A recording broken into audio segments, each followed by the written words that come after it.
बेटे ने गोरी के चक्कर में माँ बाप को मुलाजिम बना दिया। अस्सलाम वालेकुम, कैसे हैं आप लोग। मैं हूं आपके साथ अदनान और आज मैं एक ऐसी दुख भरी कहानी सुनाने जा रहा हूं जिसमें सगे बेटे को नहीं लेकिन 7 समंदर पार रहने वाली लड़की को समझ आ गई कि माँ बाप क्या होते हैं। पाकिस्तान की स्टोरी है। जमशेद नामी लड़का जो माँ बाप का इकलौता बेटा था, माँ बाप से जिद की कि मैंने अमेरिका पढ़ने जाना है, तो उन्होंने अपनी सारी जमा पूंजी लगाई और बेटे को अमेरिका के लिए रवाना कर दिया। 6 साल गुजर गए। 6 साल पढ़ाई मुकम्मल करने के बाद बेटे ने वापस आना था, तो माँ और बाप जो हैं वो दोनों बूढ़े भी हो चुके थे और बेटे की याद में बड़े उदास भी थे। बड़े खुश थे कि आज हमारा बेटा आएगा, गले लगाएंगे, जी भर के उससे बातें करेंगे और उससे लिपट कर सोएंगे। तरह तरह के उसके लिए खाने बनाए, सारी तैयारी मुकम्मल है और इंतजार कर रहे हैं। माँ बार बार घड़ी को देख रही है, तो बाप कहता है कि वो आ जाएगा, इतने बजे फ्लाइट उतरेगी, उसके बाद 1-1.5 घंटा घर आने तक लगता है, तो टेंशन नहीं लो बेटा, हमारा पहुंच जाएगा। माँ फिर भी बेचैन थी, कभी इधर टहल रही है, कभी उधर टहल रही है। तो अचानक से गेट के सामने लाइटें चमकती हैं गाड़ी की और हॉर्न की आवाज होती है। हॉर्न की आवाज होती है तो चौकीदार जो है वो जैसे ही दरवाजा खोलने लगता है, तो माँ कमरे से भागकर एक तेल की शीशी उठाती है, सरसों के तेल की, और दरवाजे की तरफ जाती है।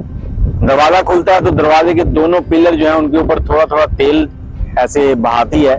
ये पंजाबी की एक रस्म है, जब भी कोई आए ना घर में नया मेहमान, मतलब काफी दिनों के बाद, तो वो तेल की एक रस्म होती है, उससे होता है कि वो इस घर में खुश रहे।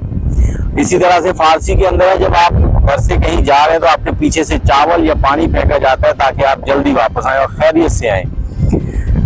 अब बेटे के लिए तेल गिराया, बेटा गाड़ी में से उतरा है, उतरकर फौरन पिछली सीट का जो दरवाजा है वो खोलता है। दरवाजा खोलता है तो उसमें से एक भूरे बालों वाली लड़की, गोरी चिट्टी है, वो निकलती है, उसके हाथ में हाथ डालता है और आगे बढ़ता है। बाप का कलेजा जो था वो तड़प रहा था बेटे को गले लगाने के। बेटा नजदीक पहुंचता है और पहुंचकर उस गोरी लड़की को कहता है कि ये मेरे केयर टेकर्स हैं, इनसे मिलो। उनके दोनों के नाम लेता है, नाम लेकर उनको मुखातब करता है। अब जो उसका बाप था वो पढ़ा लिखा था, वो ये सारी कहानी समझ जाता है कि ये क्या कह रहा है, लेकिन खामोश रहता है। अंदर ही अंदर वो बाप एक किस्म का मर चुका था। आंखें आंसुओं से भर रही थी लेकिन खामोशी थी। अब वो उस लड़की को लेके आगे जाता है, आगे जाकर कमरे में बिठा देता है और बिठाता है। वहां पर लड़की जो है वो थोड़ा फ्रेश होती है, मुंह हाथ धोने चली जाती है।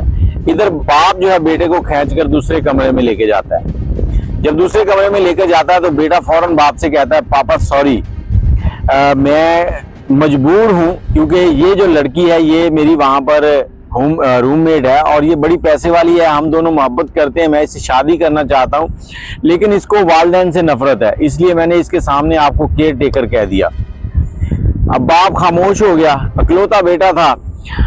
बाहर खाना लगा हुआ था, तरह तरह के खाने लगे हुए थे, सब खाने की मेज पर बैठ गए और इसने उनको भी कहा कि आप भी बैठ जाएं। अब वालिद और वालदा भी बैठ गए, लेकिन ऐसे बैठे हैं जैसे अजनबी किसी टेबल पे बैठे हों। अब वो गोरी लड़की जो है वो कभी कोई खाना खा रही है, कभी कोई खाना खा रही है। खाने इतने लजीज और इतने जायकेदार बने हुए थे कि वो उंगलियां चाटती रह गई और इसको कहती है कि देखो ये बहुत ही प्यारे शेफ भी हैं, तो क्यों ना हम इन दोनों केयर टेकर जो तुम्हारे हैं इनको साथ अमेरिका ले जाएं। अब ये लड़का हाँ में सर हिला देता है, कुछ ज्यादा बात नहीं करता। तो लड़की जो है वो खाना वगैरह खा के कमरे में जाती है ड्रेस चेंज करने और ये अपने बाप से माफिया मांगने लगता है और उसके गले लग जाता है। गले लगता है तो लड़की वापस आती है और ये सॉरी कह रहा होता है। वापस आके देखती है, जब ये सॉरी कह रहा तो इसको कहती है, तुम केयर टेकर से सॉरी क्यों कह रहे हो। वो कहता है कि मैं जब यहाँ होता था ना, तो मैं इनको हमेशा स्कूल से आने के बाद गले मिलता था, तो आज मैं भूल गया था इनको गले मिलना, तो इसलिए गले मिल रहा था और मैं इनसे सॉरी कर रहा था, क्योंकि इनका भी दिल है। अब इंग्लिश में बातें कर रहा है उससे, माँ को समझ नहीं आ रही, बाप सारी बातें समझ रहा है। बाप का दिल कर रहा था कि इसको गोली मार दूं। उसके बाद गोरी मेम जो है उसको कहता है चलो हम सोते हैं। उसकी बाहों में बाहें डालता है, एक ही कमरे में चला जाता है सोने के लिए। जैसे ही लड़की को थोड़ी सी नींद आती है तो ये उठकर आता है बाप के पास। उसको कहता है पापा ये सारी कहानी है, मैं इससे शादी करना चाहता हूँ, इसका बाप बहुत अमीर है और वो इसको जो भी जायदाद देगा उससे फिर मैं वहां पे इससे शादी भी करूंगा, नेशनैलिटी भी हासिल कर लूंगा और मैं वहीं रहूंगा। आप बस मेरी ये हेल्प करें। बाप की आंखों से आंसू गिरते हैं और कहता बेटा मैं तेरी क्या हेल्प कर सकता हूँ, मैं दुनिया का सबसे गरीब शख्स हूँ जिसका इकलौता बेटा भी उसका नहीं है, जो उसे बाप नहीं कह सकता। बाप जो है वो इसकी जिद के सामने हार जाता है। इकलौता बेटा था, हमेशा उसकी अच्छी बुरी जो भी आदत थी, जो ख्वाहिशात थी वो पूरी करते रहते। खामोशी से दिन गुजरने लगते हैं, 3-4 दिन गुजरते हैं तो जो गोरी होती है उसके वालिद का फोन आता है उसे कि मेरी जो तबीयत है ना बहुत खराब है, तुम आ जाओ। अब वो जमशेद को कहती है कि फौरन टिकट करो, मैंने जाना है, मेरे वालिद जो है वो बीमार हैं तो मुझे उनके पास पहुंचना है। अब इधर इसका बाप इसको कहता है कि तू कहता है उसे वालिदैन से नफरत है, वो कह रही मेरा बाप बीमार है। जिमी बाप को कहता है आप नहीं समझेंगे, इसका बाप बहुत अमीर है तो ये चाहती है कि पहले पहुंच जाए वहां पे, उसके मरने से ये ना वो किसी ट्रस्ट को, किसी इदारे को अपनी सारी जायदाद जो है वो दे जाए और हम बहुत जल्द वापस आएंगे, हम शादी करके यहीं पाकिस्तान में रहेंगे, वहां से जो भी है वो बेच बाच के इधर आके रह लेंगे। अब जो जमशेद है वो टिकटें बुक करने के लिए निकलता है, कभी इधर भाग कभी उधर भाग, और इधर जो गोरी लड़की है वो इनके घर की तस्वीरें बनाने लगती है, क्योंकि वो जितने दिन रही थी इसके वालिदैन ने बिल्कुल उसको बेटियों वाला प्यार दिया था, उनसे बहुत वो मानूस हो गई थी, उनके गले मिल रही है। अचानक वो इस घर के एक ऐसे कमरे में जाती है जिसमें वो इतने दिनों से नहीं गई थी। कमरे का दरवाजा खोलती है तो वहां पर दीवारों के ऊपर इतनी तस्वीरें लगी हुई हैं कि वो हैरान रह गई उन तस्वीरों को देखकर। उन सब में वो जमशेद के बचपन की तस्वीरें थी। अब वो बाहर निकली है, जमशेद बाहर टैक्सी के पास खड़ा है, जाने की तैयारी हो चुकी है, और लेकिन ये लड़की जो है इसका दिल नहीं चाह रहा जाने को, ये उसके वालिदैन से बातें कर रही है। इस जमशेद की माँ जो है उसको उर्दू पंजाबी जैसे वो मतलब समझ पा रही थी कि उसको समझा सके कि तुम्हारे वालिद जो है वो इंशाल्लाह ठीक हो जाएंगे, जो भी है उनके लिए दुआ कर रही थी। लड़की जाती है, जहाज में बैठती है और पहुंच जाते हैं ये अमेरिका। चंद दिन के बाद लड़की का जो बाप होता है वो मर जाता है। इधर से जमशेद का वालिद फोन करता है कि बताओ उसके वालिद कैसे हैं। ये बताता है कि उनकी तो डेथ हो गई है, अब वो सारी प्रॉपर्टी इसके नाम कर गए और हमने शादी कर ली है, शादी भी कर ली है, अब मैं बिजनेस करूंगा। इधर ये लड़की को कहता है कि अब तुम मेरी बीवी हो, हम लोग कुछ बिजनेस करते हैं, तुम मुझे सपोर्ट करो। लेकिन ये अंग्रेजनी बड़ी सियानी थी, कहती नो सपोर्ट, मैं तुमसे मोहब्बत करती हूँ, ये जो जायदाद है ये मेरे बाप ने मेरे लिए छोड़ी है, तुमने कुछ भी करना है तो अपने बलबूते पे करो, मेरे आसरे पे नहीं रहना। जमशेद अब परेशान हो गया कि ये क्या हो गया, जिस चक्कर में मैंने शादी की थी वो तो चक्कर खत्म हो गया। अब ये उससे कहता है कि मुझे पाकिस्तान में कुछ जरूरी काम है, मैंने पाकिस्तान जाना है तो चंद दिन में वापस आता हूँ। टिकट करवाता है, पाकिस्तान आ जाता है। वालिद इसके बीमार होते हैं थोड़े से, इसकी माँ कहती है कि वालिद का इलाज करवाएं, लेकिन ये उनसे पैसे मांग रहा होता है। बाप कहता है बेटा जो कुछ था तुम्हें लगा के अमेरिका भेज दिया था, अब हमारे पास कुछ भी नहीं है, ये एक घर है और कोई चीज नहीं है। ये बाप को हॉस्पिटल ले जाता है, बड़ी प्लानिंग करता है, वहां पे कुछ डॉक्यूमेंट्स होते हैं जो हॉस्पिटल के होते हैं, उन्हीं के अंदर कुछ डॉक्यूमेंट और भी होते हैं जिसमें इसके घर के कागज वगैरह होते हैं, सब पे उसके साइन करवाता है बाप के। बाप कहता है ये क्या चक्कर है, इतने कागजों पे साइन करवाया जा रहा है। कहता नहीं कोई बात नहीं है। और वहां से इलाज होने के चंद दिन बाद ये अपने बाप और माँ को लेता है और लेकर एक और जगह जाता है। उनको कहता है अब हम यहाँ रहेंगे, थोड़ी देर आप यहाँ रुके तो मैं कुछ सामान है, वो काम है कुछ जरूरी, वो करके आता हूँ। अब उस कमरे के अंदर जहाँ पे इनको बिठाते हैं 3-4 बेड लगे होते हैं। एक और बंदा आता है वहां पर, वो ये उनसे पूछते हैं कि आप कौन है यहाँ पे।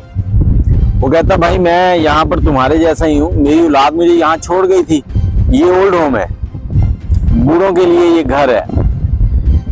अब उसकी माँ को जब ये पता चलता है, माँ जल्दी से बाहर भागती है और बाहर भाग के बेटे की तरफ जाना चाहती, लेकिन बेटा जल्दी से वहां से निकल चुका होता है। अब बेटे ने बाप का जो घर था वो भी साइन करवा लिए थे, वो बेच दिया। अब माँ बाहर देखती है कि उस घर के गेट के ऊपर एक बोर्ड लग रहा है, उसके ऊपर उसके नाम लिखा हुआ है ओल्ड होम। वो उनसे पूछते हैं ये पहले तो नहीं था, तो उन्होंने कहा जी ये आपके बेटे ने हमें नया बनवा के दिया, पुराना जो था ना वो छोटा था, उसने कहा मैं नया बनवा के देता हूँ, आप ये लगवाएं। बड़ी प्लानिंग की कि उनको जब अंदर लेके आया तो बोर्ड नहीं था, जब निकलने लगे तो वो नया बोर्ड लग रहा था। वालिदैन परेशान है, वहां पर रोते पीटते जो भी हैं, बेटे को कोसते हैं कि अल्लाह ऐसी औलाद किसी को ना दे। बेटा जो है वहां से सारी जायदाद बेचता है, पैसा जमा करता है और अमेरिका चला जाता है। अमेरिका पहुंचता है, वहां जाके बीवी को कहता है कि देखो मैं इतना अमीर हो गया हूं, मैं पैसा लेके आया हूं, अब मैं कारोबार करूंगा। कारोबार शुरू करता है, जिस कारोबार में हाथ डालता है वो मिट्टी हो जाता है, नुकसान ही नुकसान। चंद महीने गुजरते हैं, सारा पैसा खत्म हो जाता है और ये कंगाल हो जाता है। जब कंगाल हो जाता है, क्योंकि वालिदैन की दुआएं तो थी नहीं इसके साथ, इसने तो वालिदैन के साथ जुल्म किया हुआ था एक गोरी के चक्कर में। जब ये सारी कहानी हो जाती है तो अपने हाथों की तरफ देखता है कि खाली हैं। वालिदैन थे, उनको भी बूढ़ा के घर में छोड़ा था, ओल्ड होम में। वापस आने की कोशिश करता है और टिकट के पैसे भी खत्म हो चुके होते हैं। बीवी की मिन्नत समारित करता है, उसको कहता है कि मुझे टिकट ले दो, मैं पाकिस्तान जाना चाहता हूँ, कुछ जरूरी काम है उसके लिए। वो इसको टिकट ले देती है। टिकट लेकर ये पाकिस्तान पहुंचता है और एयरपोर्ट से सीधा जो है ना ओल्ड होम जाता है। ओल्ड होम जाकर उनसे पूछता है कि ये लोग आपके पास है। वो कहते हैं उनको तो कोई औरत आई थी, वो ले गई थी यहाँ से, हमें नहीं पता वो कौन थी, वो चले गए यहाँ से, वो तो आपके जाने के एक दिन बाद ही चले गए थे। ठीक हो गया जी। वो निकलता है, आप कहता है यार वालिदैन पता नहीं कहाँ हो गए, परेशान है, और उसी घर की तरफ चला जाता है जिसमें इसने बचपन गुजारा था और वो बेच गया था। घर के गेट पर पहुंचता है तो वही चौकीदार होता है जो पहले था। चौकीदार इसको सलूट भी मारता है और दरवाजा भी खोल देता है। ये परेशान था कि दरवाजा मेरे लिए क्यों खोल रहा है, और मालिक बहुत अच्छा है जिसने उसी चौकीदार को रखा हुआ है। ये तो अक्सर लोग नए आते हैं तो नए मुलाजिम रख लेते हैं। ये चौकीदार से पूछता है मेरे लिए क्यों दरवाजा खोला। अब तो इसका मालिक कोई और है। कहता साहब जी कोई बात नहीं, आप आ जाए अंदर, आपके लिए इजाजत है। अब ये घर के अंदर जाता है, अब घर को देख रहा है बड़ी हसरत भरी निगाहों के साथ। तो इसे कमरे से ना 3 लोगों के बोलने की आवाज आती है। अब 3 लोग बोल रहे हैं, ये गौर करता है तो इसको एक आवाज अपनी बीवी की सुनाई देती है कि इसकी जो गोरी बीवी थी वो बोल रही है शायद। अब ये घर के अंदर दाखिल होने लगता है क्योंकि गार्ड ने कह दिया था कि आप पूरा घर घूम सकते हैं, कोई ममानियत नहीं है आपको। जब ड्राइंग रूम में जाता है तो वहां देखता है कि इसकी बीवी बैठी हुई है सामने। ये उससे कहता है कि तुम्हारे साथ 2 लोग और थे, वो किधर हैं? क्या वो मेरे माँ बाप थे? वो कहती यहाँ तो कोई नहीं था, ये मैं ही हूँ अकेली। तो ये हैरान भी था, उससे पूछता है कि तुम यहाँ अकेली कैसे आ गई? मैं अपने वालिदैन को ढूंढ रहा हूँ, आज मैं बहुत परेशान हूँ। अब वो लड़की समझ चुकी होती है सब कुछ। वो इसके वालिदैन को आवाज देती है, वो सामने आते हैं तो ये भाग कर जाता है, बाप के और माँ के गले लिपटता है और रोने लगता है। गोरी आवाज देती है कि तुम ये अपने मुलाजिम केयर टेकर जो है इनको गले क्यों लगा रहे हो, क्यों रो रहे हो? वो पीछे मुड़ता है और झुकी हुई निगाहों से कहता है ये केयर टेकर नहीं है, ये वो लोग हैं जिन्होंने मुझे जन्म दिया था, मुझे पालने वाले हैं, मुझे अमेरिका भेजने वाले हैं। मैंने इनके साथ ज्यादती की थी, लेकिन तुम कैसे यहाँ पहुंची हो? कहानी को शॉर्ट करता हूँ, कहानी तो लंबी है। वो उससे पूछता है तुम कैसे पहुंची हो यहाँ पर? अब वो गोरी बताती है कि जब तुम पहली बार यहाँ से मुझे वापस लेकर जा रहे थे तो मैं एक कमरे में गई थी जहां पर तुम्हारी तस्वीरें लगी हुई थी और ये साथ थे सब तस्वीरों में तुम्हारे। मुझे अंदाजा हो गया था ये केयर टेकर नहीं है, तुम्हारे माँ बाप हैं जो इतने अच्छे खाने भी बना रहे हैं, तुम्हारी केयर भी कर रहे हैं। केयर टेकर इस तरह के नहीं होते। तो मैंने जाते वक्त इनसे सारी बात पूछी तो तुम्हारे वालिद जो हैं ये इंग्लिश समझते थे। मैंने इनको सच बोलने को कहा तो इन्होंने सच बोला और मुझे तुम्हारी असलियत बता दी। फिर जब तुम पहली बार जहाँ जमीन जायदाद बेचने आए थे तो मैं तुम्हारे पीछे आई थी। तुम इधर जमीनें जायदाद बेच रहे थे और मैं उनको खरीद रही थी और मैं ही इनको इस घर में छोड़कर गई थी और तुम्हारे वापस जाने से पहले वहां वापस पहुंच गई। फिर जब तुम दूसरी बार अब आए हो तो फिर भी मैं टिकट लेके तुमसे पहले आ गई। मुझे पता था कि तुम अब यहाँ आओगे। मेरा सवाल तुमसे ये है कि हम अंग्रेजों को तो तुम लोग बहुत बुरा कहते हो, लेकिन तुम लोग क्या करते हो? तुम्हारे तो मजहब ने ये सब कुछ नहीं सिखाया। वो तो कहता है कि वालिदैन की इज्जत करो, माँ के पाँव के नीचे जन्नत है। वो बहुत ही शर्मिंदगी के साथ बैठा होता है, वालिदैन से माफी मांगता है। वालिदैन तो माफ कर देते हैं, लेकिन वो कहते हैं कि तुम इस अपनी बीवी से कैसे माफी मांगोगे जिससे तुम 2-3 बार झूठ बोल चुके हो। अब की बार भी उसको वहां छोड़कर तुम झूठ बोल के आए थे। अगर वो तुम्हारी असलियत ना जानती होती, ना आती यहाँ पर, तो वो वहीं तुम्हारा इंतजार करती रहती। उसके पास कोई अल्फाज नहीं थे, सिर्फ शर्मिंदगी थी। बीवी ने भी उसको माफ कर दिया, लेकिन एक सबक यहाँ पर रह गया। कई बार होता है कि अकलौती औलाद होती है और हम लोग उस औलाद के लिए हर काम करते हैं, उसकी हर अच्छी बुरी ख्वाहिश पूरी करते हैं। ऐसा ना किया करें। ख्वाहिशें जो जायज़ हों उनको पूरा करें। वो कहावत सुनी होगी कि खिलाओ सोने के निवाले लेकिन देखो शेर की आंख से, ताकि आपके बच्चे जिंदगी में कोई बुरा काम ना करें। अपनी राय कमेंट में जरूर दीजिएगा। मुझे इजाजत दें, दुआ में याद रखिएगा। अल्लाह हाफिज।